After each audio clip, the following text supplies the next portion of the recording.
Boa noite a todos que estão nos acompanhando aqui ao vivo, né? Depois deixa aí no chat quem está conosco, de onde vocês estão falando. Imagino que muitos de Minas Gerais, né? De Belo Horizonte. Estou aqui com o Tadeu, que é um amigo aí de longa data, junto com o pessoal da Ficus, que tem a sede mais bonita que eu já vi de uma empresa, maravilhosa ali em BH. E sempre que eu vou para BH, eu passo aí para comer um pão de queijo, porque além do lugar ser bonito, o pão de queijo é muito bom, né? Além do café, que é gostoso também. Obrigado pelo convite, Tadeu, para falar de investimentos no exterior hoje. Obrigado você, Thiago. Obrigado a todo mundo que está aqui presente. Boa noite. Sempre um prazer te receber em Belo Horizonte, seja em Ribeirão Preto, que a gente também tem escritório, em Ubá, no interior de Minas Gerais. Sempre um prazer te receber. Tenho certeza que hoje vai ser um bate-papo muito enriquecedor sobre investimentos internacionais, sobre o mercado internacional. Eu espero poder contribuir. Você aqui é um ícone para a gente, então é um prazer a gente poder estar aqui junto. E espero que todo mundo aqui curta bastante. No final a gente abre para perguntas, para fazer um bate-papo bem interessante com todo mundo. Legal. Já tem a Andy, a Clarissa, o Lierte ali, que é de Ritápolis, Minas Gerais. Tem a Maria José também, Souza ali presente. Bom, já temos 70 pessoas. Bom, vamos falar de investimentos no exterior. Porque eu acho que todo mundo deveria investir pelo menos uma parte dos seus recursos no exterior. Eu vou falar aqui algumas vantagens, desvantagens, fatores que você deveria ter na sua cabeça de riscos e também o como, né? Porque assim, não adianta só saber as vantagens e desvantagens se a gente não fala do como. Bom, vamos lá. Vantagem. Vamos falar da principal vantagem. Diversificação, né? A gente vive num país que tem seus riscos, né? Riscos políticos, riscos jurídicos, riscos das mais variáveis possibilidades, né? A gente se esquece, mas até um tempo atrás a gente tem risco energético, né? Então, a gente é um país emergente, e como todo país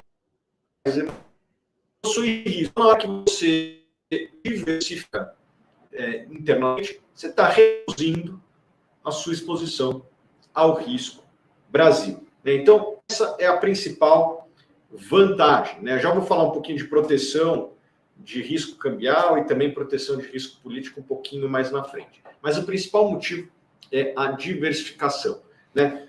Segundo motivo para investir no exterior é acesso a mercados maiores e mais desenvolvidos, né? Então, a gente está aqui acostumado com, por exemplo, fundo imobiliário no Brasil.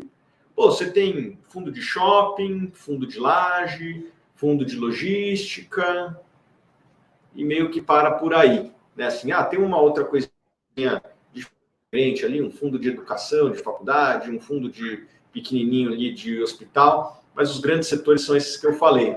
Nos Estados Unidos, tem REIT de antena, REIT é o primo do fundo imobiliário, né? Além de todos os setores que eu falei, tem de antena, tem REIT de outdoor. Sabia dessa, Tadeu? REIT de outdoor. Essa eu não sabia, né? Não tinha ideia. O banco da praça ali, que você já foi para os Estados Unidos, você já vê aqueles bancos envelopados e tal. Os caras conseguiram transformar aquilo num REIT. Inclusive, o ônibus, né? Que é envelopado nos Estados Unidos, você vê uns ônibus assim, o ônibus é um Big Mac, é um grande Big Mac, patrocinado lá pelo McDonald's. Aquilo lá é um REIT nos Estados Unidos, depois vocês podem procurar ali, até para quem for mais curioso aí, e lá no Lamar, L-A-M-A-R, é um REIT de publicidade, né? Não só outdoors, né? Aqueles outdoors de Nova York, boa parte são deles, mas também os bancos da praça, inclusive os ônibus. Então, eu estou dando um exemplo aqui de como o mercado americano ele é muito mais avançado, sofisticado, traz oportunidades que a gente não tem no Brasil. Outro exemplo, né, falando de ações. Ações no Brasil a gente tem o quê? Bancos, elétricas, as grandes empresas de commodity. E aí tem um outro setor ali que ainda tem uma representação, empresa de saúde, educação, um pouco de varejo. Mas lá fora você tem uma indústria de tecnologia enorme. Você tem uma bolsa dedicada a empresas de tecnologia. Você tem empresas que não têm par no Brasil. Qual que é o par da Apple no Brasil? Qual que é o Google do Brasil? Qual que é o Facebook do Brasil? Né? A Amazon dá para você dar uma forçada, né? Falar que a Magazine Luiza mas é bem diferente. Né? Então, nos Estados Unidos, você tem ativos em todas as categorias que no Brasil não tem. Então, você está investindo em um mercado muito maior, muito mais líquido. Oi, fala. E sobre isso, eu trouxe um dado que é legal, que eu anotei. Que o mercado brasileiro, ele corresponde a menos de 2% do mercado de capitais, menos de 2% do mercado global. Então, é um erro nosso acreditar que as melhores oportunidades de investimento vão estar sempre aqui, que é o que você está falando. Muitas vezes a gente não tem nem acesso à oportunidade de investimento. Se nós temos 98% fora do país, a gente tem sim que acessar esses mercados em outros lugares. Tanto por questões por produtos alternativos, quanto por situações que você disse anteriormente, de riscos políticos. A gente vive no Brasil, no final das contas, que é um país emergente, que as coisas variam muito. A moeda varia muito. A sua renda vem em reais, né? Tem essa também. Não necessariamente a sua renda, mas a renda de muitos que nos acompanham, principalmente aquelas pessoas que trabalham com serviços, né? Médico, advogado, profissionais liberais em geral, eles têm uma renda muito ligada à economia interna. Então, é importante que você faça um balanço, né? Uma vez eu conheci um diretor do Itaú, do Bradesco, que ele falava: eu só compro do Itaú, ações do Itaú, porque se o Bradesco um dia for mal, pelo menos eu estou exposto no outro banco, né? Isso muito tempo atrás, 20 anos atrás. E eu acho que vale a pena esse raciocínio, né? Pô, você já está com o seu salário provavelmente exposto à economia do Brasil. Se a economia do Brasil vai mal, provavelmente a renda de todos os brasileiros cai. E se você tem um pezinho fora, pelo menos você está blindado no momento mais difícil em parte do seu patrimônio. Né? 5 anos atrás, Thiago, o dólar estava próximo. 5 anos atrás, o dólar estava próximo de R$3, 3 e pouquinho. Sim. E alguns meses atrás, bateu 6, basicamente dobrou. Isso. É um motivo mais do que claro para a gente pensar. Eu ia falar de hoje.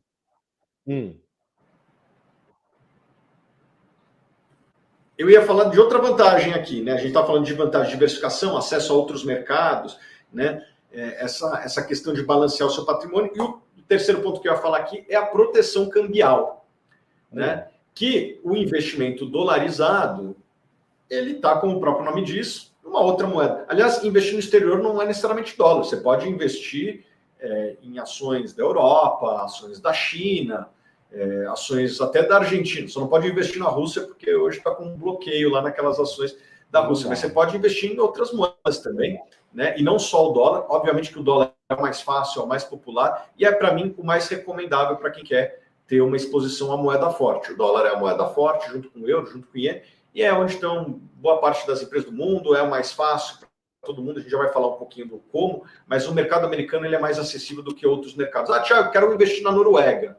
Puta, não sei como é que faz para abrir uma conta lá. Né? Os Estados Unidos é super mais fácil e já resolve boa parte do desafio, né? E da oportunidade de você investir fora. Risco cambial. Vou dar aqui um exemplo, tá? Todo mundo deve se recordar do chamado Joesley Day, né? O que aconteceu naquele dia?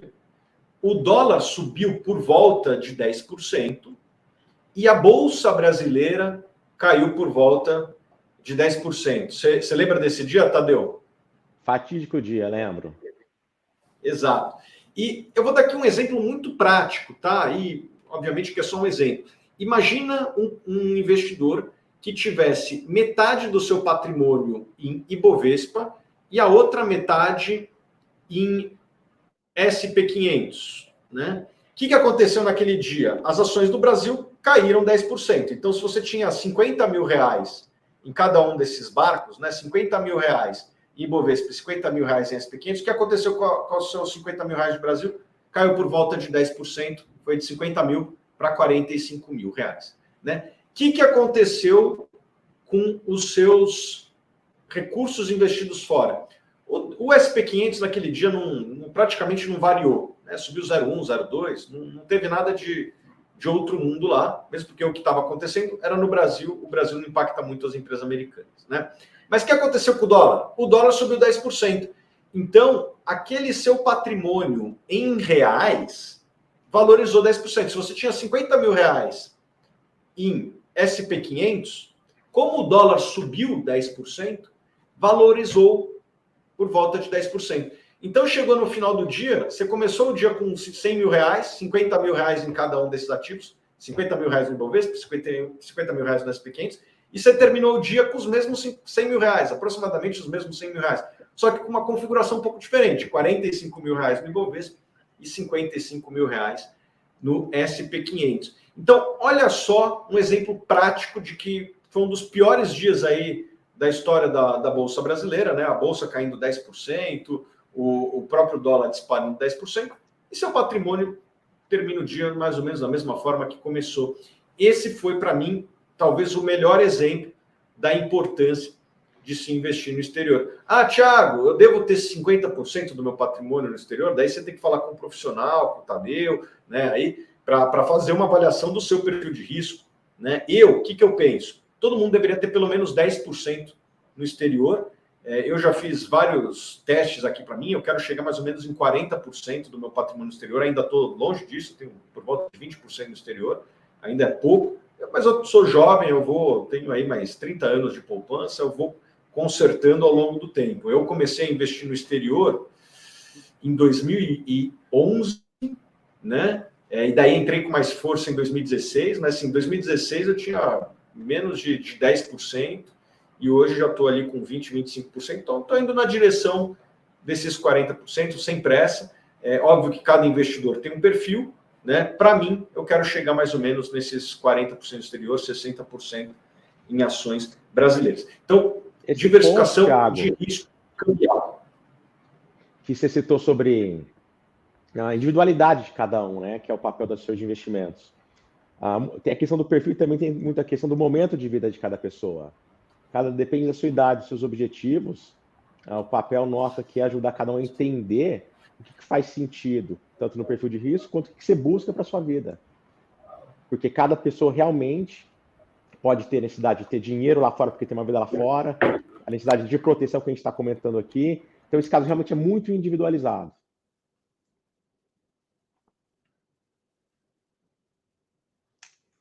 Parece que o Thiago caiu, é isso? Bom, vou continuar tocando. Voltou, pronto. Voltou? Já ia tocar aqui, a continuação.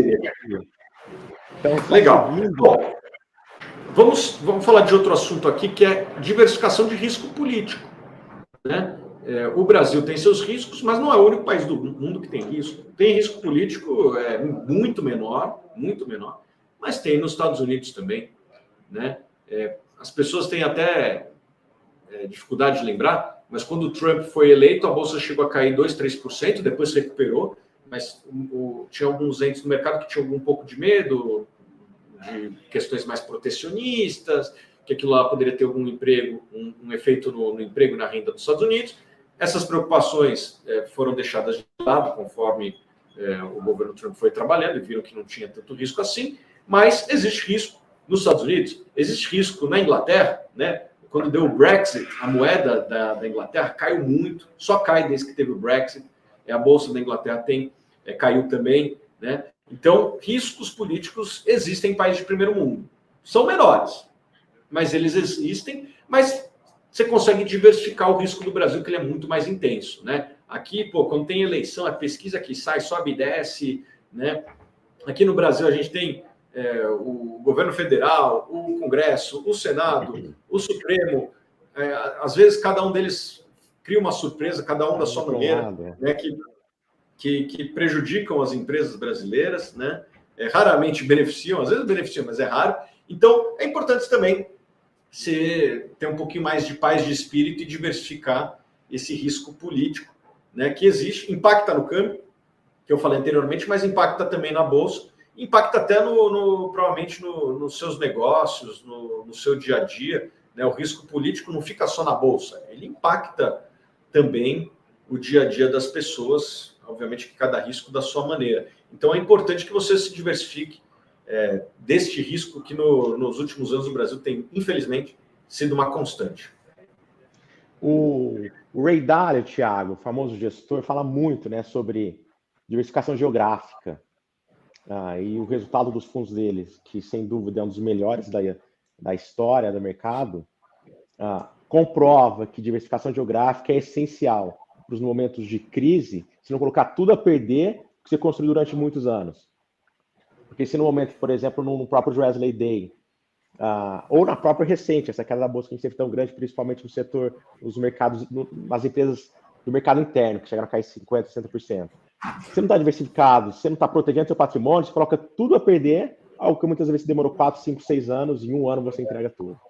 Então, um dos grandes objetivos nosso aqui é proteger o patrimônio do cliente. Sem dúvida, a gente tem que diversificar geograficamente.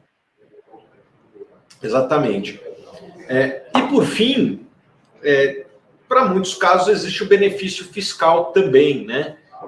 Tem clientes que já têm um patrimônio maior, podem abrir uma estrutura fora e com isso, não só ter uma proteção patrimonial, mas também existem algumas estruturas que o investidor consegue comprar e vender e postergar a questão do imposto. Então, tem essa questão tributária. Quem investe lá fora tem um certo valor que eu esqueci, se não me engano é R$30 mil, mas posso estar enganado, que você pode comprar e vender ações lá fora, vender ações lá fora sem pagar imposto de renda. Se não me engano é R$35 mil.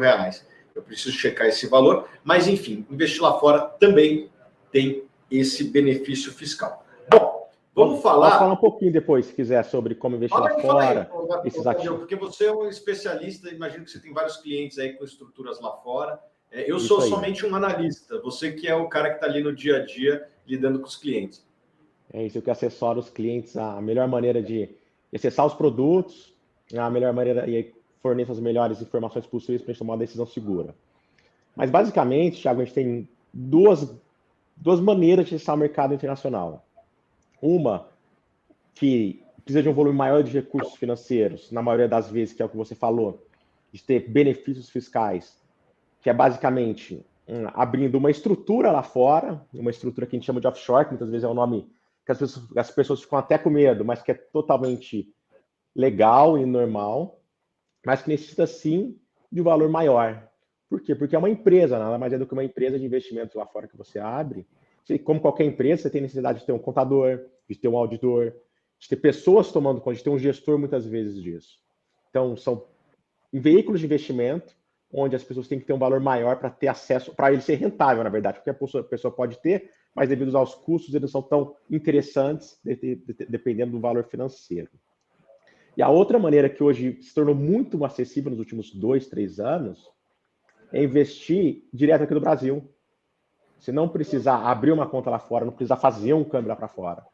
A gente consegue acessar esses mercados diretamente do home broker, através de comprar ações da Apple, como você disse, acessando fundos internacionais, eles vão desde fundos de ações, onde você conta com especialistas, que você confia o seu dinheiro para escolher os melhores papéis, as melhores teses, monitorar isso, fazer a gestão, fundos de renda fixa também lá fora, ETFs, que você mesmo comentou, que nada mais é do que uma maneira passiva de seguir determinado índice. Então, nós temos essas duas grandes possibilidades. Uma um pouco mais cara, mais sofisticada, tem benefícios fiscais, e uma gestão um pouco mais, a gestão também profissional exclusiva, e a maneira mais simples, mais fácil, que é acessar através do Brasil esses investimentos, esse mercado global. Então vamos lá, eu vou pegar aqui botar 4 formas de investir no exterior, né? Eu já vou falar da desvantagem, mas já que o Tadeu avançou, vamos falar das formas aí, as mais fáceis, as mais populares, né?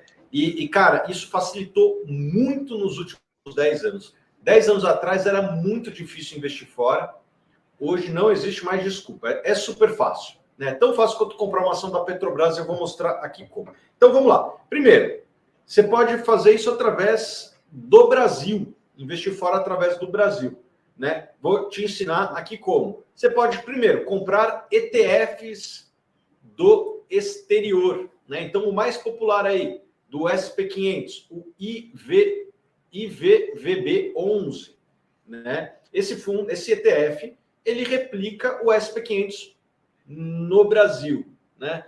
Vantagem, simplicidade, os custos são competitivos, você consegue fazer isso com um clique. Desvantagem. Eu acho que é a desvantagem de todo ETF. Eu não gosto muito. Eu sou um investidor que quer ter retornos acima da média. Para isso, eu busco empresas específicas. Eu aceito ter uma concentração um pouco maior, correr um pouquinho mais de risco, mas eu quero ter um retorno acima da média. Mas nem todo mundo é como eu. Para quem já está contente com uma exposição ao exterior de maneira simples e tal, o SP500 pode servir. Você compra lá o IVVB11 na bolsa lá, como você compra uma ação da Petrobras, tem vários outros ETFs. Tem ETF da Inglaterra, da Alemanha, da Coreia, do Japão. Depois você procura lá o país que você gostar, você bota ETF no Google, vai. Bota lá ETF, fala aí um país normal aí, Tadeu, não vai falar o Gabão. Noruega de novo, normal, né? Vamos falar França. ETF, fala aí, qual país? França? França. Ó, vamos ver aqui se eu acho no Google. O ETF da França. ETF da França, BDR. Vamos botar aqui, BDR. Deixa eu ver se eu acho fácil aqui. O iShares MSCI da França, né, é o BEWQ39. Então, você consegue comprar aí ações francesas, L'Oréal, Peugeot, né, Engie, várias outras empresas aí francesas, de maneira super fácil e tranquila. E depois você consegue ver também, se for sair no Google, a composição. Vamos ver qual que é a composição do iShares da França aqui. Vamos ver se eu consigo achar fácil a composição aqui do iShares da França, Composition. Já vou procurando aqui. Vou ver se eu acho aqui. Eu entro aqui no iShares, está dando problema no site deles. Acesso denied. Mas daqui a pouco eu acho aqui. Ó, a maior empresa, já achei. A maior empresa, 10%, é a Louis Vuitton Moët Hennessy, né? Empresa gigantesca. A segunda maior empresa é a Total, FP Total, que é uma empresa enorme de petróleo. E a terceira aqui é a Sanofi, que, se não me engano, é uma empresa de medicamentos. Então, você consegue rapidamente, assim como comprar uma ação da Petrobras, comprar um ETF.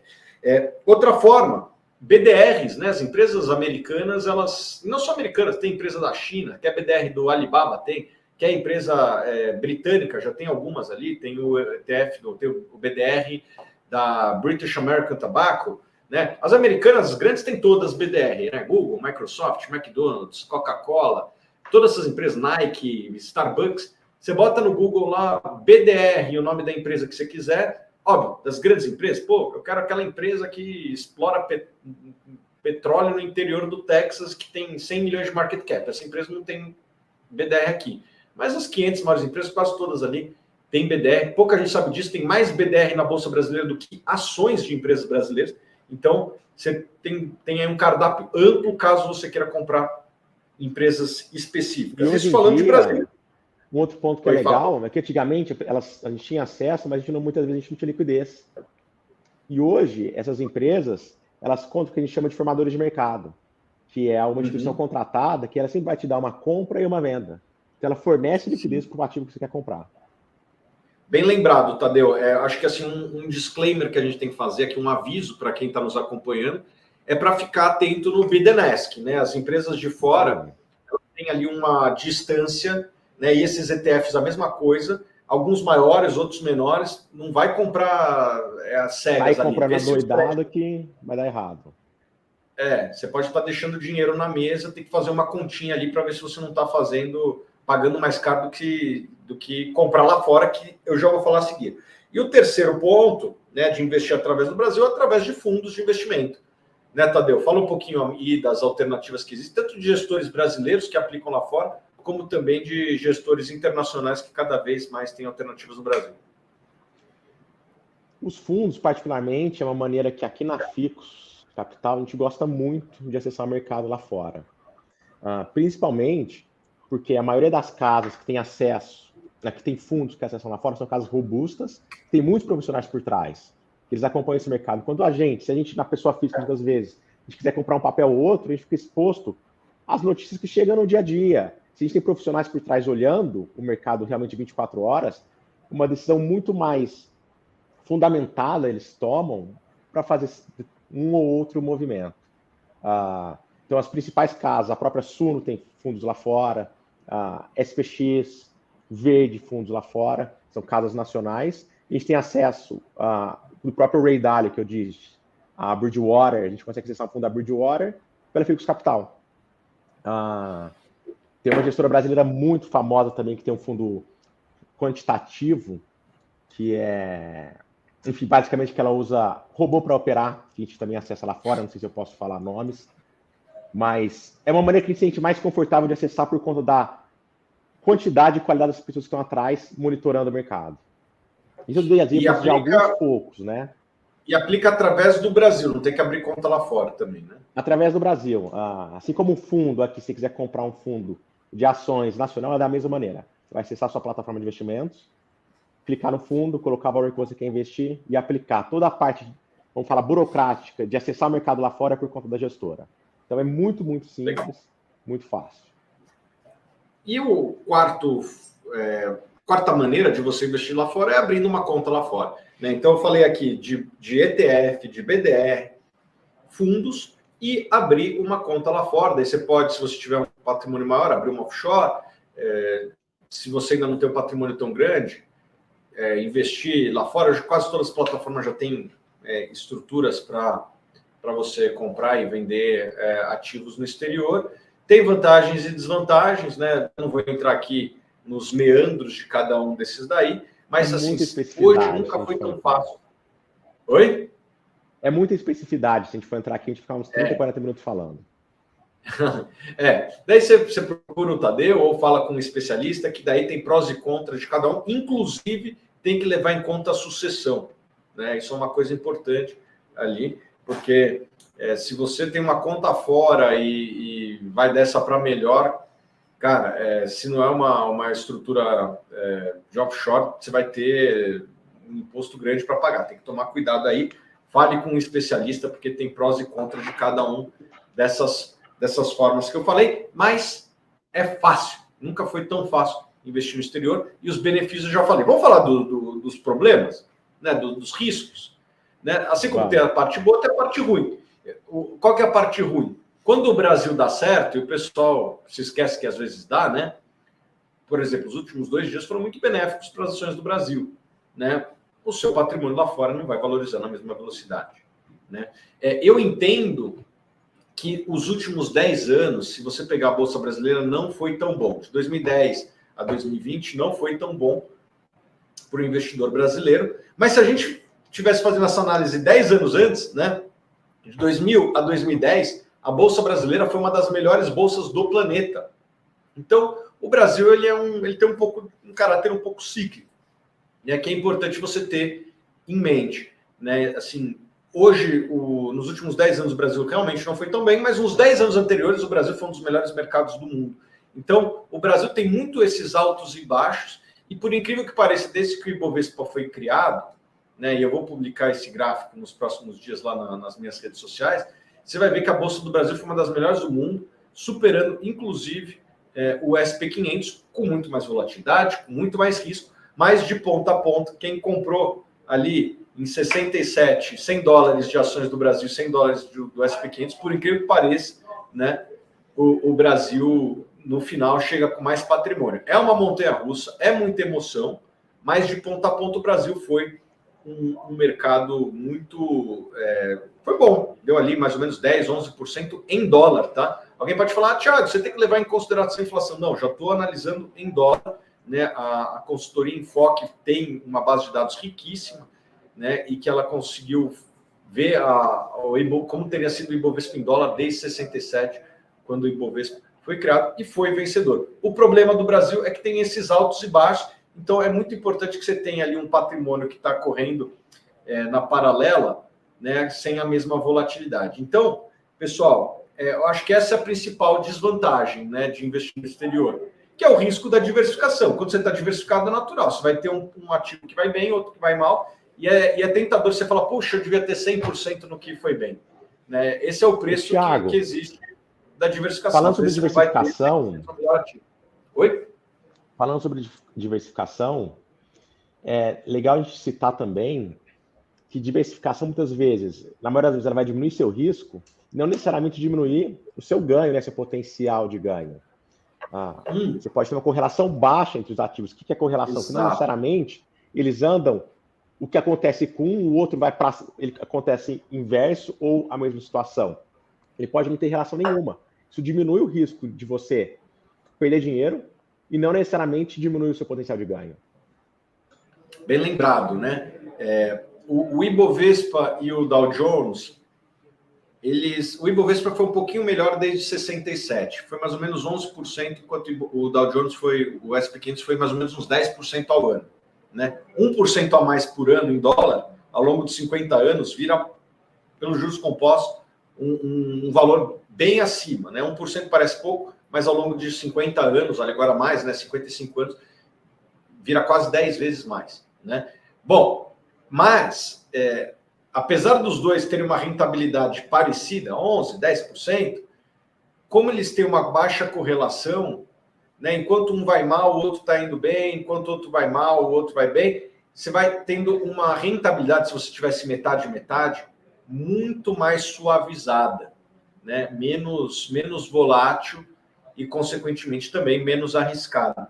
Então, você, na hora que você diversifica, não necessariamente você abre mão de ganho, você consegue aí os benefícios da tranquilidade, às vezes, né? Não abre mão de ganho, ganha muita tranquilidade, que é o que a gente busca passar para todos os nossos clientes, né? Ele está confortável com a situação de investimentos dele, ele saber o que está acontecendo e poder dormir tranquilo. É isso aí. Queria mandar um abraço aqui para o FI News Paper. Adoro o seu trabalho lá, sigo lá no Twitter, te acompanho sempre, FI News. Abraço. Bom, Tadeu, queria aqui agradecer a sua presença, fizemos aí mais de meia hora de explicações. Acho que quem tem dúvidas a respeito de investir no exterior saiu com várias dúvidas delas sanadas, né? Queria aqui passar a palavra para você aí para fazer as considerações finais. Obrigado primeiro de novo por a gente ter esse bate-papo. Espero que a gente tenha conseguido levantar muitas dúvidas, porque dúvidas traz sabedoria, então espero que a gente tenha conseguido também abordar um tema que é muito importante no dia de hoje, no país que a gente vive. Estou à disposição para quem precisar conversar, para quem quiser bater papo. E é isso, agradecer. Espero que a gente consiga cada vez mais ajudar o brasileiro a investir melhor, mostrar para ele que existe sim possibilidade de investimento, que existe educação financeira, e conta comigo, com a Ficus Capital, para ajudar a cada vez mais educar a questão de investimentos, que é algo que no Brasil é muito falho ainda, e por isso que a gente vê tanto dinheiro mal aplicado. É isso aí. E fica o convite aí, vou fazer um convite para quem for de BH e região, ou de Ribeirão Preto, ir lá comer um pão de queijo, tomar um café lá na sede da Ficus, mandar um abraço para os amigos da Ficus aí, obrigado pela parceria, e estamos querendo ir aí visitá-los e comer esse pão de queijo novamente, que é uma delícia. Valeu, Tadeu, muito obrigado para quem nos acompanhou, e a gente se vê nos próximos vídeos. Valeu. Beleza.